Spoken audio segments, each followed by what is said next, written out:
ఓ మనిషిని బ్రతికించడానికి గాలి, నీరు, నిప్పు అవొక్కటే కాదు. డబ్బు గూడా చాలా అవసరం. డబ్బు. డబ్బు ఉంటేనే మనిషికి వాల్యూ. లక్ష్మీదేవి లేనిదే విష్ణుమూర్తికైనా వాల్యూ ఉండదు.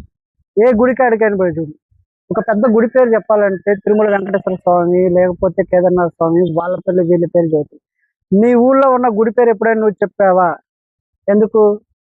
అక్కడ జనాలు రారు. దానికంత వసతులు ఉండవు. నీకు కూడా అంతే.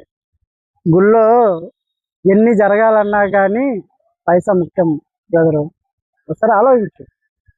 ఈ రోజు అంటూ ఒక రూపాయి ఖర్చు చేసినావనుకో, రేపంటి రోజు నీ అవసరానికి రూపాయి ఇచ్చేవాడు ఉండడు. ఇది నేను ఏదో ఎమోషనల్‌గా చెప్పేస్తున్నా, కోపంతో చెప్పేస్తున్నా అని కాదు.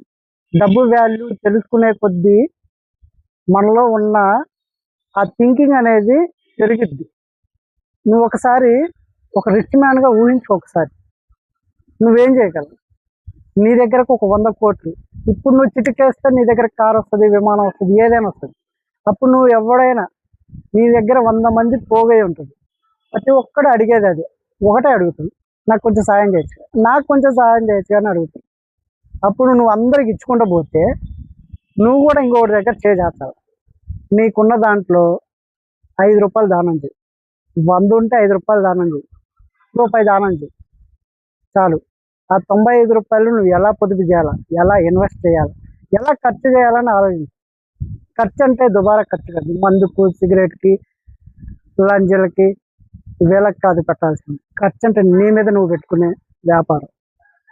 మంచి బట్టలు లేనిదే మనిషికి వాల్యూ లేదు బ్రో ఈ రోజుల్లో. అలాంటిది డబ్బుకి వాల్యూ ఇవ్వలేదనుకో ఈరోజు, రేపొద్దున అన్నట్టు నీకో రోజు వస్తది. ఆ రోజు నేను చెప్పిన మాటలు నీకు గుర్తు ఉంటే, మళ్ళీ ఈ వీడియో వచ్చి మళ్ళీ చూస్తాను. అది.